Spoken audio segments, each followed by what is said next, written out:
Nkosi uJesu. Haleluya. Siyibonga Nkosi uJesu bazalwane ngokuthi sifundiswe nje ngenkonzo yokuhlambuluka. Haleluya. Inkonzo yokuvuma izono. Ngiye ngithi mangibuka bazalwane ngibuka ukuthi kahle kahle thina sithe sindisiwe noma mina ngithe ngisindisiwe ngamkhonza uNkulunkulu nezono. Ngenxa yaloko ngangabona amandla kaNkulunkulu. Ngaze ngazitshela ukuthi uNkulunkulu kokunye mhlamba akasebenzi. Noma kokunye uNkulunkulu akangizwa. Noma kokunye uNkulunkulu yaphuza ukuphendula. Kanti akunjalo inkinga ukuthi uNkulunkulu bengimkhonza nezono zami. Kodwa ngilende ngazama ngokuthi uNkulunkulu angisiza ukuthi angivumi izono. Ngambona ukuthi uNkulunkulu lo wayenguye kudala ngezikhathi zoAbraham nanamanje unguye.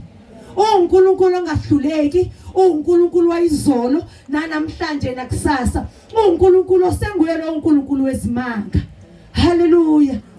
Ingaka abanye abantu bangaze bamangale mhlambe baze bathi hayi ubaba Msibande nginenta nayo noma uthwele, kanti ayikho le indaba ukuthi ubaba Msibande ukwenzile uNkulunkulu athi akakwenze ukuthi asifundise ngenkonzo yokuphenduka.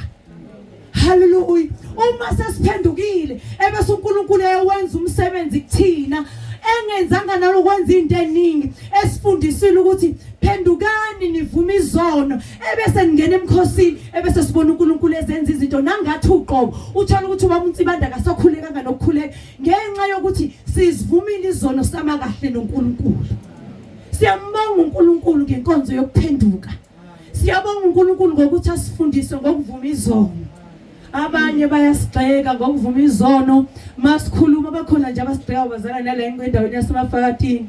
Hawu ivela phinda ngokuvuma izono. Mina umpendulo yami vele ithi ngivume zami. Hallelujah. Ngoba yimina ngifuna ukubonana noNkulunkulu. Angishe zomunye umuntu, ngishe zami. Angiphoxile umuntu, mina ngizineke mina. Ngavela uzubuze bami ukuthi ngathi ngingakasizakali inkosi ngenza ukuthi nokuthi ngizineke mina enkosini. Akunankinga ngiphoxe umuntu, ngiziphoxe mina. Hallelujah.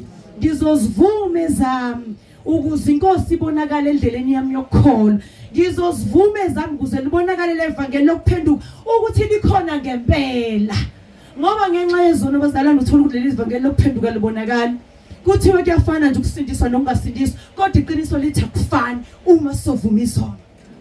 Uma sohlala endaweni engcwele, uma sokwenza okuyikona kona, alifani ivangeli, liyaphila ivangeli futhi umuntu liyamsindisa, futhi umuntu liyamkhulula. Kodwa uma uzovuma izono, kodwa uma usangakwenza konke, ngiyakubonakala umehluko ngoba ukwenza konke. Nabanye bayakhala bazokhala njengawe ngenxa ukuthi uwenza impilo, uphila impilo efana neyabo, kodwa wehluka, uNkulunkulu uzozikhazimulisa. Hallelujah. Ngiyacela bazalwane ukuthi nje ngokuphuthuma ngiye ku Sunday school. Hallelujah. Isithule into yethu, ngiyacela siye ku Sunday school, uzosinikeza lokho okufanele uzosinikeza kona. Angeke ngibaculele khona bezobona ukuthi sengidedela indawo ngayinikeza bona. Hallelujah.